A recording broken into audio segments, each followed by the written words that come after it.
The night everything changed. The rain was falling so heavily that the old iron gate of the Adeyemi family house rattled like it was warning someone to turn back. But Zara Cole did not turn back. She stood outside the large living room doorway, soaked, shaking, and holding a small bag that carried almost nothing except the last pieces of her dignity. Inside the house were the people who once called her family.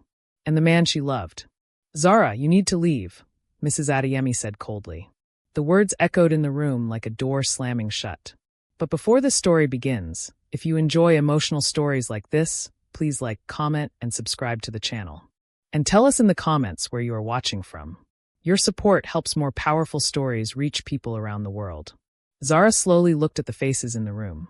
Mr. Adeyemi sat proudly in his leather chair like a judge. Mrs. Adeyemi stood beside him with folded arms. Their daughter Lena watched with a satisfied smile. And standing silently near the window was the man who once promised to protect her. Adrian Adeyemi, the love of her life. Or at least, the man she thought loved her. "Adrian," Zara whispered softly, her voice trembling. "Please say something." Adrian avoided her eyes. That silence broke her more than any insult. Mrs. Adeyemi scoffed. "You thought marrying into this family made you one of us?" Zara swallowed. "I never wanted your money," she said quietly. Lena laughed loudly. "Oh please. Girls like you always say that. Girls like me?" Zara asked. "Yes," Lena replied sharply. "Girls from nowhere." Those words cut deeper than they realized. Because Zara had spent her whole life trying to prove she was not defined by where she came from. But tonight, none of that mattered. Mr. Adeyemi finally spoke. "This house has rules. Reputation matters. And lately you have become a problem." "A problem?" Zara whispered. "You embarrass this family," he said calmly. Zara looked confused. "What did I do?" Lena stepped forward. "You were seen working at a cafe." "Imagine that." Zara blinked. "I was helping a friend." "That's exactly the problem," Mrs. Adeyemi said. "Our daughter-in-law serving coffee to strangers." Zara almost laughed in disbelief. "You're throwing me out because I worked?" Mr. Adeyemi stood up slowly. "No, we're throwing you out because you don't belong here." Silence filled the room. Then Zara turned again to Adrian. Tears ran down her face. "Adrian, please tell them this is crazy." Adrian finally spoke. But his words shattered her. Maybe it's best if you leave for a while." The room suddenly felt colder. "Leave," she whispered. "I just need peace right now," he said. "Peace." After everything they had been through together. Zara nodded slowly. Something inside her broke. But something else was born too. Strength. She picked up her small bag. Mrs. Adeyemi walked to the door and opened it. Rain poured harder.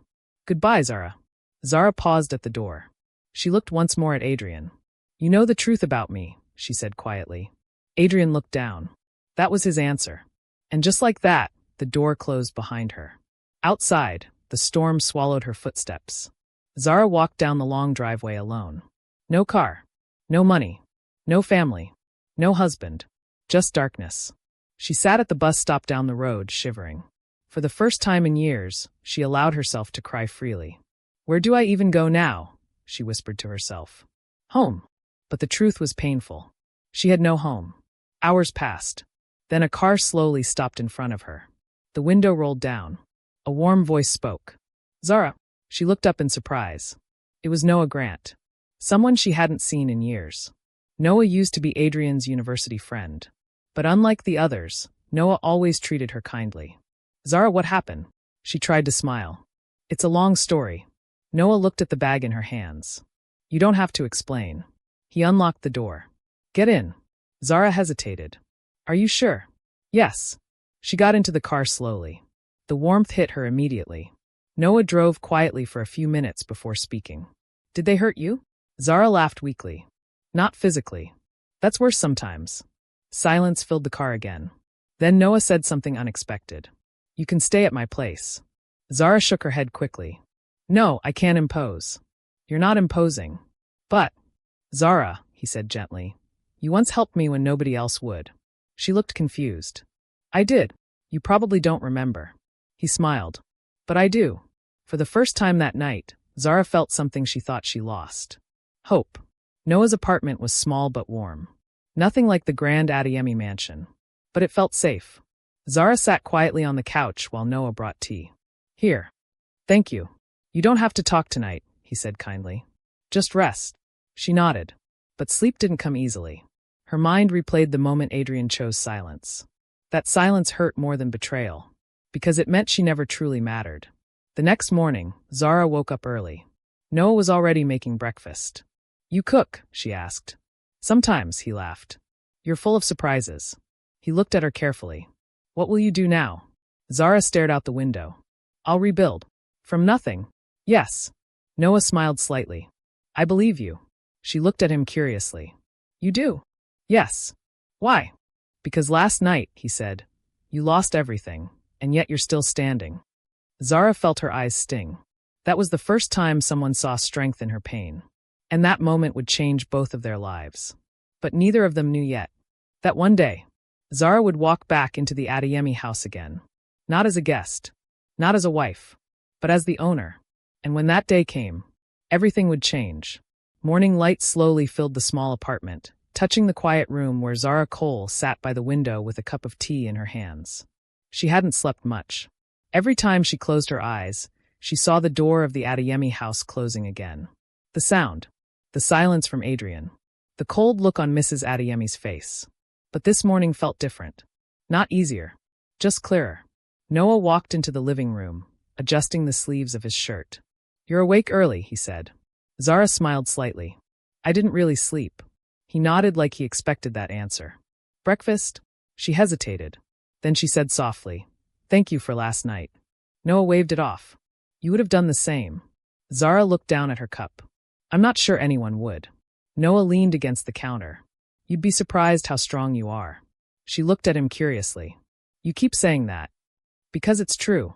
Silence followed, but it wasn't uncomfortable. It was the kind of quiet that allows healing to begin. After breakfast, Zara stood up. I should start figuring things out. What kind of things? Noah asked. A job. A place to stay. My life. You can stay here for now. Zara shook her head gently. No. I need to stand on my own. Noah respected that. But he also knew something she didn't.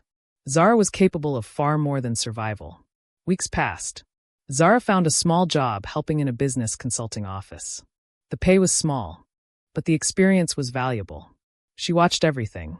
She listened. She learned. And slowly, people started noticing something about her. She understood business. Not just numbers. People. Motives. Strategy. One afternoon, her manager, Mr. Dalton, looked over a report she prepared. He frowned. Then he looked at her. Did you write this? Yes. You found 3 mistakes in this contract negotiation. I just reviewed it carefully. Mr. Dalton shook his head. No, you did more than that. Zara didn't respond. But inside, something long buried began waking up. Confidence. That evening she returned to Noah's apartment. He noticed the spark immediately. Good day, he asked. She nodded. I think I might actually be good at something. Noah smiled. I told you. You didn't even know what I was talking about. I didn't need to. Zara laughed softly for the first time in weeks. That laugh stayed in Noah's mind long after she went to bed. Months passed. Zara worked harder than anyone in the office. Late nights. Early mornings. While others chased comfort, she chased growth. One night Noah found her asleep on the couch with papers everywhere.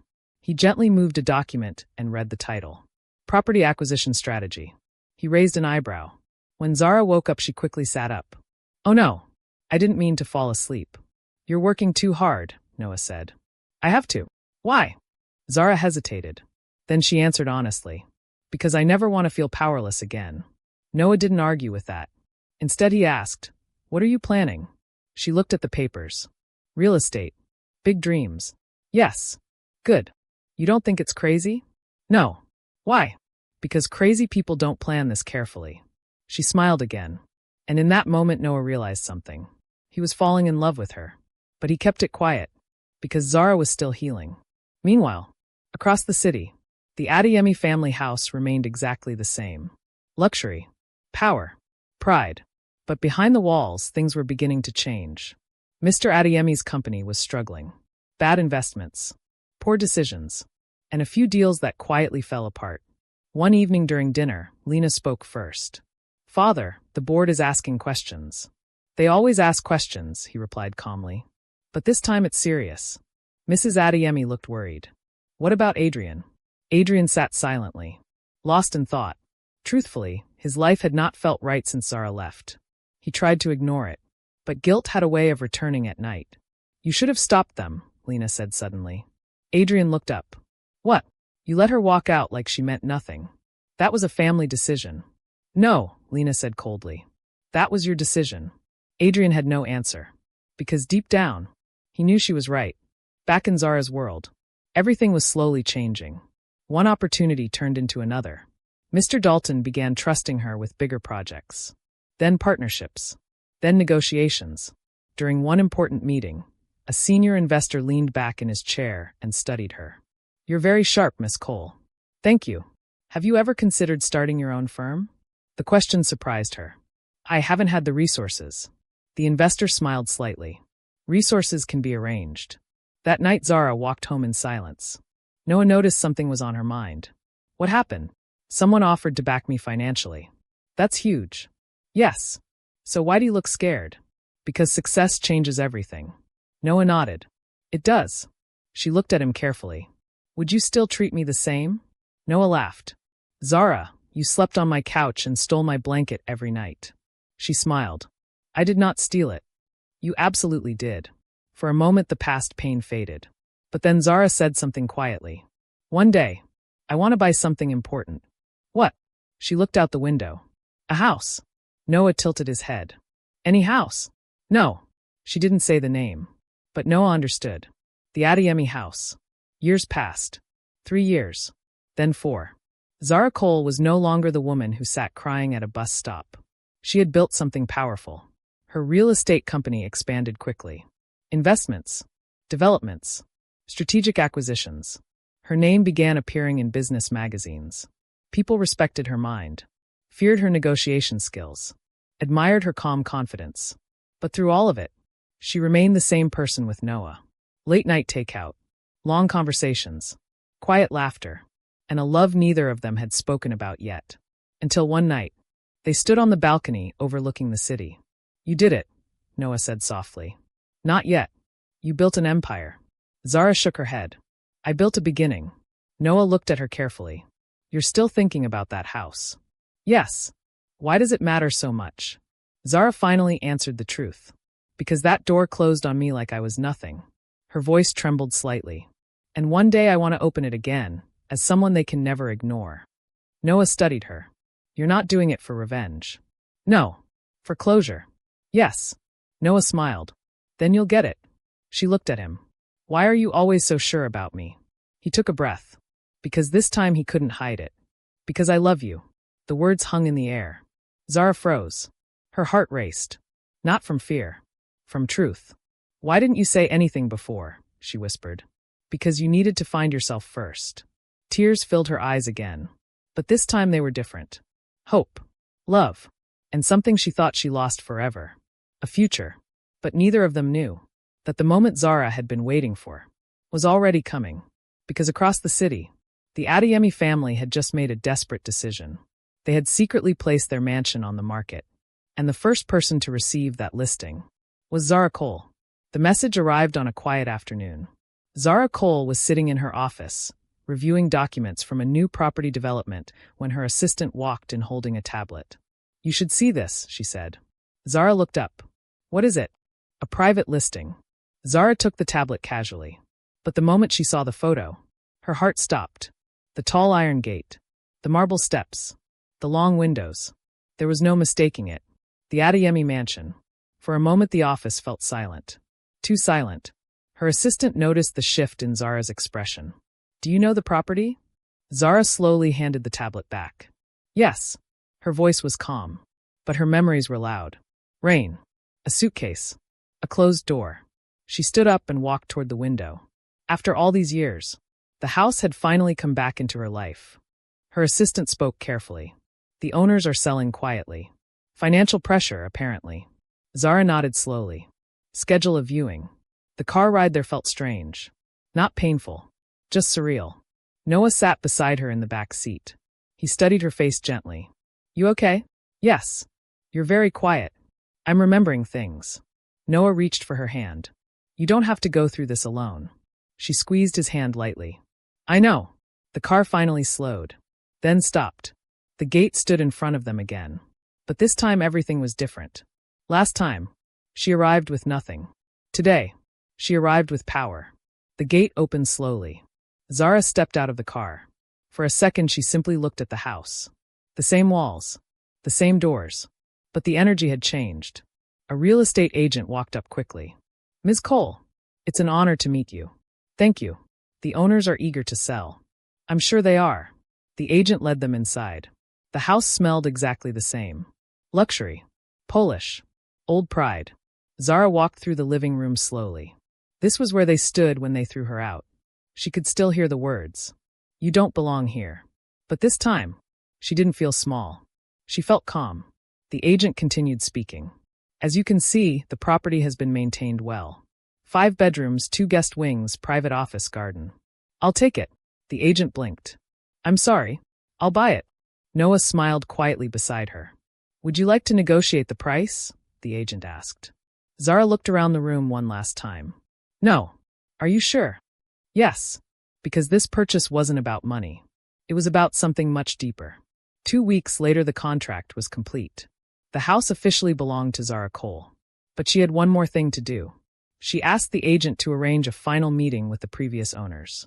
They want to collect some personal items, the agent explained. Of course, Zara said. The day arrived. The Adeyemi family walked through the gate slowly. They looked tired, worried. Nothing like the proud people Zara once knew. Mrs. Adeyemi was the first to step inside. Then Lena. Then Mr. Adeyemi. And finally, Adrian. They didn't notice Zara at first. They were too busy looking around the house they had lost. This is humiliating, Lena muttered. We had no choice, Mr. Adeyemi replied. Mrs. Adeyemi sighed. Who even bought the place? At that moment Zara stepped forward. I did. Silence. The room froze. Lena's eyes widened first. Then Mrs. Adeyemi's face turned pale. Mr. Adeyemi looked like he couldn't breathe. And Adrian? Adrian simply stared. Zara, he whispered. She nodded. Yes. No anger. No shouting. Just calm confidence. This isn't possible, Lena said quickly. You couldn't afford this house. Zara tilted her head slightly. Things change. Mr. Adeyemi finally found his voice. You planned this? No. Life planned it for me. Mrs. Adeyemi looked shaken. You're serious? You own this house? Yes. The weight of that truth filled the room. Adrian took a step forward slowly. You're different. Zara smiled gently. People grow. He looked down. I'm sorry. The words came out quietly. But everyone heard them. I should have stood up for you. Zara studied his face. Once upon a time she loved him deeply. But time had changed her heart. You had your chance, she said softly. He nodded. I know. Lena crossed her arms. So what now? Are you here to embarrass us? Zara shook her head. No. Then what do you want? Zara walked toward the large window. The same window Adrian once stood beside the night she was thrown out. I wanted to see if this house still had power over me. And, Mr. Adeyemi asked quietly. It doesn't. They didn't expect that answer. Mrs. Adeyemi looked confused. You're not angry? I was, Zara said honestly. For a long time. But anger builds prisons. Silence filled the room again. Then Zara said something unexpected. You can take the rest of the afternoon to collect your things. Mr. Adeyemi blinked. That's generous. No, she said calmly. It's closure. Adrian looked like he wanted to say more. But the moment had already passed. Later that evening the house was empty. Zara stood alone in the living room again. But this time the atmosphere felt peaceful. No bitterness. Just quiet victory. Noah walked in behind her. Well, he said softly. You did it. Zara smiled. Yes. How do you feel? She thought for a moment. Free. Noah nodded. I like that answer. She turned to him. You know something? What? If they didn't throw me out, I might never have become this person. Sometimes the worst doors lead to the best roads. She laughed. You always say things like that. That's because they're true. They stood there for a moment, just enjoying the quiet. Then Noah reached into his pocket. Zara noticed immediately. What are you doing? He took a small ring box out. Her eyes widened. No, I've waited long enough. He opened the box. Zara Cole, you rebuilt your life from nothing. You turned pain into power. And you turned my quiet apartment into a home. Her eyes filled with tears again. But this time, Noah continued, smiling. They're happy tears. He got down on one knee. Will you marry me? Zara laughed through her tears. Yes. He stood up and hugged her tightly. And for the first time in years, Zara truly felt like she was exactly where she belonged. Not because of a house, not because of wealth, but because she had found someone who chose her. Completely. Years earlier, she had been thrown out of that house with nothing. But life had given her something better in return. Strength, purpose, love, and the power to write her own ending. And sometimes, that is the greatest victory of all. If this story touched your heart, please like, comment, and subscribe to the channel. And tell us in the comments where you are watching from. Your support helps powerful stories like this reach more people around the world.